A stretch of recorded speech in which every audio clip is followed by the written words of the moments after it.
Hello mga kabibig! Welcome back sa ating bagong YouTube channel. Ito ang pinakamaingay nga YouTuber sa balat ng YouTube. Ako si Kabibig maglebak-lebak na to with evidence. Naku po mga kabibig. Ano ba itong latest news naman ito na isang peking Panginoon na kumakaltas ng 30% sa mga budget. Tapos, itong pasabog ni Senator Amy Marcos na naman na 20 million para ang offer ng bawat distrito. Ng bawat congressman, 20 million para sa cha-cha? Naku, grabe naman. Hello, Barkadahan Forever FM. Thank you for watching. As in, super duper na shock ako kabibig sa mga madaming mga revelasyon sa starting yesterday and now. Grabe, 20 million ang offer pala ng mga congressman na ito para lang i-push ang ang tawag dito, ang cha-cha. Hala, oy, sabi ni Senator Amy Marcos yan, ha? Yes po, Barkadahan Forever FM. Live na live ito. Yes, my dear, don't forget to like and subscribe. I-share mo sa mga friendship mo. I-share mo na nag-live na si Kabibig. O, eto na nga. Shocking revelation.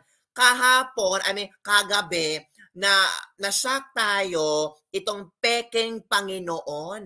Ang daming pera pala ng ating bansa, pero bakit tayo naghihirap-hirap dito Oo, totoo ka. Barkadahan Forever FM. Ang yaman ng Pilipinas. Every congressman, every district, 20 million ang offered nila. Para na talaga mapostro itong itong Shasha. Grabe, oy, ganun ba ka-importante ang chacha?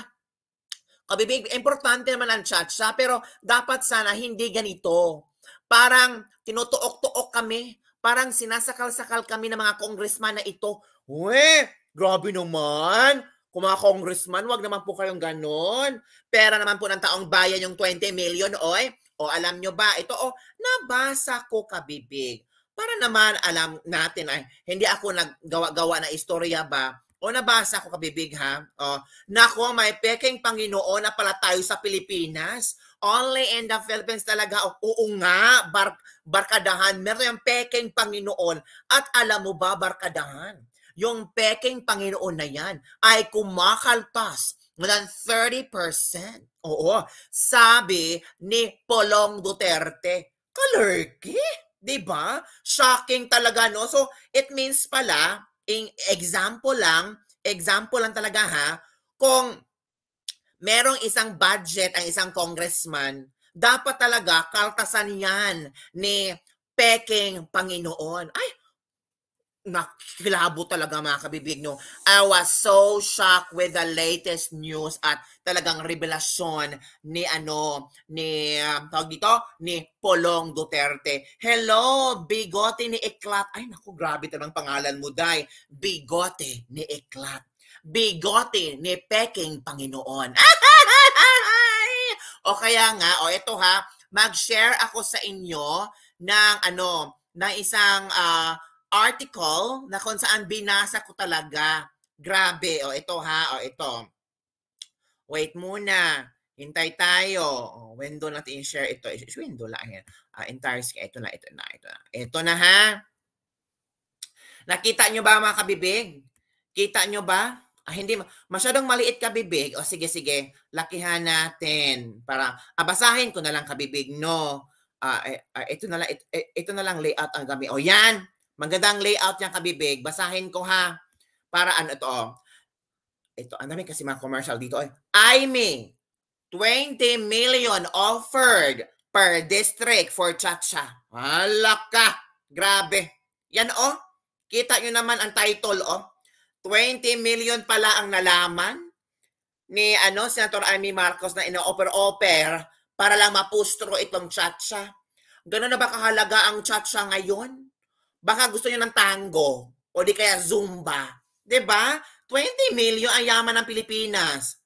Manila, Philippines. up to 20 million was reportedly offered to each congressional district.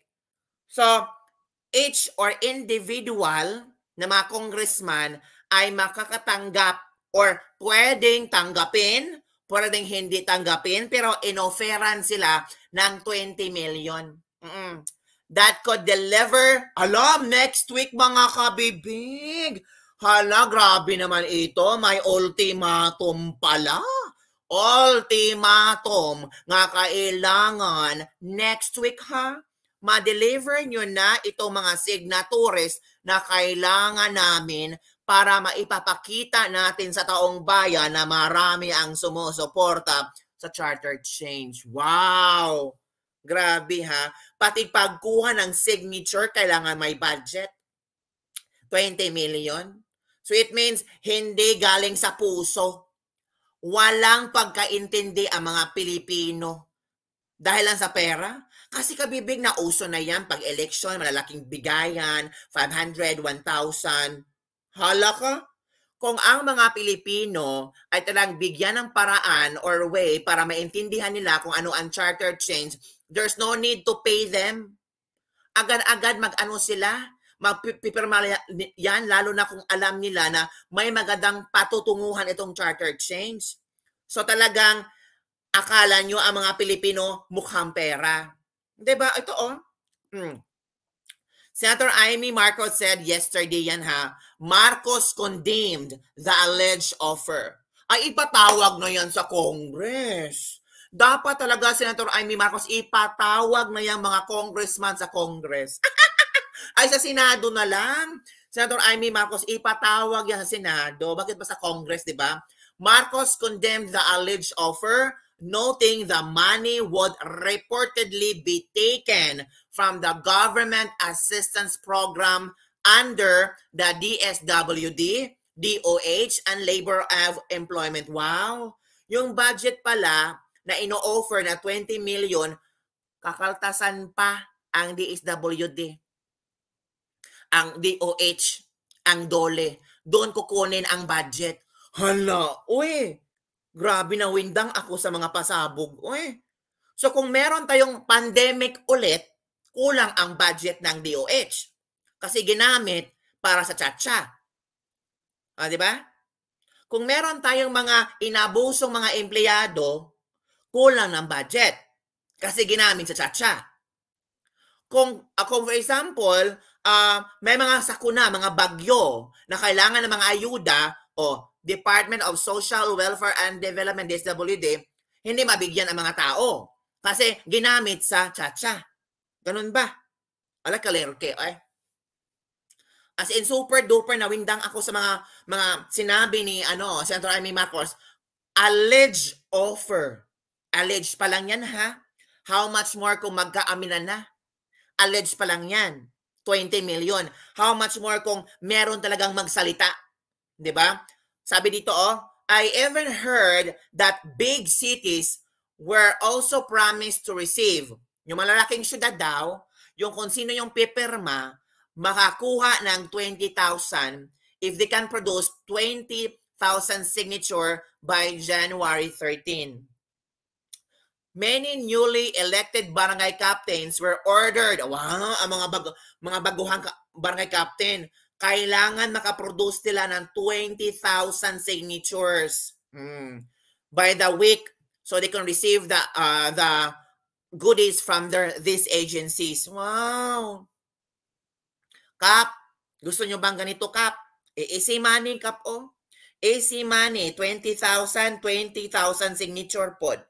20,000 pesos is equal to 20,000 signature until January 13. Kung makaya mo, Kap, naku pa, Kap, ang yaman mo, Kap. Kung Kap, kung 40,000, 60,000, so 100,000, Kap. So 100,000 din pesos makuha mo, Kap. Sabi ni Senator Amy Marcos, I condemn the offer because our Constitution is not for sale. Apparently, they offer the DSWD's assistance to individual in crisis situations. Like, for example, AICS. DOLI's tupad or tulong panghanap buhay sa ating disadvantaged and displaced workers, and the DOH Medical Assistance to Indigent Patient Program. Ito pala yung inaatake nila ba? Ito yung mga target nila. O itong mga ano na nasa AICS, targetin natin. Nasa DOLI's tupad, targetin natin. Itong mga nasa MAIPP, ito yung target natin kasi agad silang magpirma-pirma. Walang mga instant seconds. Pirma yan kasi kailangan ng pera. No, ganun pala ang mind conditioning nila mga kabibig. Talagang ang pagtingin nila sa mga tao ay pobre. Ang mga pobre niyan, pera lang ang katapat. Wala. Congressional districts that can produce a good signature turnout will reportedly get 5 million. Oh my G. Ito kung sinong congressional district na madami ang pipirma, makakuha ng 5 milyon. 10 milyon, 5 milyon sa DSWD's AICS, 10 milyon sa DOH MAIP program, at 5 milyon sa DOLE. So, totoo nga, 20 million pala. Naku! Based on allegations of Albay, Representative Edsel Lagman, mayors were giving funds to persuade their constituents to sign documents pertaining to the People's Initiative petition. Amy Marcos corroborated Lagman's claim, saying she received similar information where local chief executive were supposedly offered 5 million to 20 million worth of proyekto pala ibibigay. Look, grabe naman po ito. Kaya tama pala yung sinabi ni Pulong Duterte, hindi ako luluhod para lang sa ganitong estilo ninyo. Bakit ako luluhod? Para lang sa tsa-tsa? Sino ba ang kaawa-awa? Di ba itong mga taong bumoto kay Pangulong Bongbong Marcos? Yan ang sabi ni Pulong ha. So, clearly, somebody is holding the budget. Sabi ni Amy Marcos yan ha. So, klarong-klaro, merong taong nag-hold ng budget. Magkano ba ang budget for 2024 ayuda? 500 billion ba? 50 billion ba? Magkano kabibig? I-comment down nyo ba? Comment mga kabibig kung magkano. Magkano nga ba ang budget ng pang-ayuda? Comment mga kabibig. Gusto kong malaman kung magkano ang budget na pang-ayuda for 2024. As inawindang ako kabibig. Ikaw ba kabibig, hindi ka mawindang dahil sa mga ganyan-ganyang issue na yan? Natural mawindang tayo. Ang laking pera ha. So every congressional district makaka-receive ng 20 million. Naku po mga kabibig, ang yaman ng Pilipinas. I can't imagine how rich Philippines is. Tapos sabihin natin ang Pilipinas ay ang tawag dito, naghihikaos? Ay, ano ba yan? Huwag nyo naman kaming lokohin. Huwag ganon, mga friends, di ba? So, yun na nga, sobrang nawindang ako kabibig sa mga issue ngayon. And the same time, mga kabibig, alam nyo, mabuti na lang talagang nagsalita. Nagsalita si Pulong Duterte. Kasi kung hindi pa nagsalita si Pulong Duterte, hindi natin malalaman ang mga pangyayaring ito. Hindi natin malalaman na meron palang mga kabalastugang nangyayari sa likod na ito. Di ba? Mga kabibig, meron palang mga kabalastugan na nangyayari. And we're happy na ganon si Pulong Duterte. Di ba, mga kabibig? So, i-share nyo ang video ito. I-like ninyo. Ito na si Amy Marcos nagsabi na talaga ng mga alleged daw. So meron palang humuhold ng budget. We know the power of the purse rests on Congress. Maybe those with access to or control over the funds. I'm just saying, why do they have the courage to offer something like this? Is our Constitution now for sale? This shamelessness is terrible. Totoo naman. Of all the people, I should not be the one defending Cory's Constitution, totoo, which has vindictive anti-Marcos provision post-EDSA revolution. But charter change is not needed at a time when the country is still recovering and life is hard. I do agree with Senator Amy Marcos. Nag-recover pa tayo galing sa pandemic. Tapos, tsa-tsa na ang nasa isip nyo. Hayaan nyo naman kaming huminga ng mga ilang taon. Hayaan nyo naman ang Pilipino na makabawi ng mga ilang taon. 'Di ba? At hayaan naman ninyo na malaman namin kung ano ang punto niyo for charter change. Hindi yung parang minamadali ninyo. Meron ba kayong time frame para maaprobahan itong tsa-tsa?